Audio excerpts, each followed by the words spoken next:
नमस्कार, एक न्यूज़ 24 देख रहे हैं आप और मैं हूं आपसद ब्यूटी।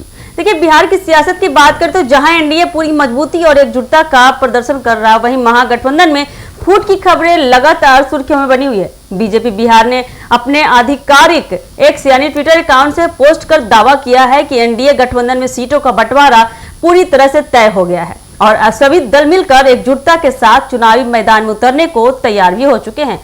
बीजेपी के मुताबिक अगर देखा जाए तो सीटों के वितरण के तहत भाजपा और जदयू को 101 सीटें मिली हैं, जबकि लोजपा यानी कि रामविलास को 29, आरएलएम को 6 और एचजेएम को 6 सीटें दी गई है। पार्टी ने कहा कि सभी सहयोगी दलों के बीच पूरी सहमति बनी है और अब एनडीए पूरी आत्मविश्वास के साथ चुनावी जंग में उतरने वाला है। वहीं दूसरी ओर बीजेपी ने विपक्षी महागठबंधन पर तंज कसते हुए कहा कि वहां एकजुटता की बजाय असहमति का माहौल है। पार्टी ने ट्वीट में लिखा, विपक्ष का गठबंधन अब लठबंधन का रूप ले चुका है। बीजेपी ने आरोप लगाया कि महागठबंधन के दल आपसी खींचतान और सीट बंटवारे को लेकर आमने सामने हैं और एक दूसरे पर आरोप प्रत्यारोप का दौर लगातार जारी है। बीजेपी ने व्यंग करते हुए यह भी कहा कि अब जनता सवाल करने लगी है कि नामांकन की तारीख आने तक क्या विपक्षी दल आपस में बातचीत शुरू भी कर पाएंगे या नहीं। पार्टी ने इसे विपक्ष की अंदरूनी कलह और असमंजस का प्रतीक बताया। ट्वीट के साथ साझा किए गए ग्राफिक में भी यह तुलना स्पष्ट दिखाई दे रही है।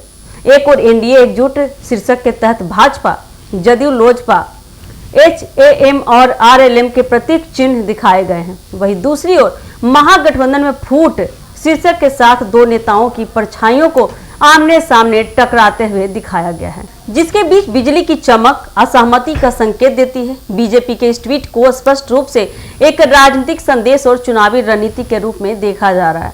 पार्टी ने एक ओर अपनी एकजुटता और तैयारियों को मजबूत दिखाया है, तो वहीं दूसरी ओर बता दें विपक्षी दलों की अव्यवस्था और अंदरूनी फूट को उजागर कर जनता के बीच भ्रम पैदा करने की कोशिश की जा रही है। राजनीतिक जानकारों का मानना है कि यह ट्वीट आने वाले चुनावों से पहले एनडीए की एकजुट छवि पेश करने और विपक्षी गठबंधन की कमजोरी को उजागर करने की सोची समझी रणनीति का हिस्सा बन सकता है। तो ये देखना काफी दिलचस्प होने वाला है कि जिस तरह से सीट शेयरिंग हुआ है, सीटों का बंटवारा हुआ है, उससे विपक्षी दल कितना खुश होते हैं, कितना नाराज, ये देखना काफी दिलचस्प होने वाला है। आप हमें कमेंट सेक्शन में बता सकते हैं कि आपको कैसा लगा ये सीट शेयरिंग, और ऐसे ही खबरों के लिए आप जुड़े रहिए हमारे एक न्यूज़ 24 के साथ। धन्यवाद।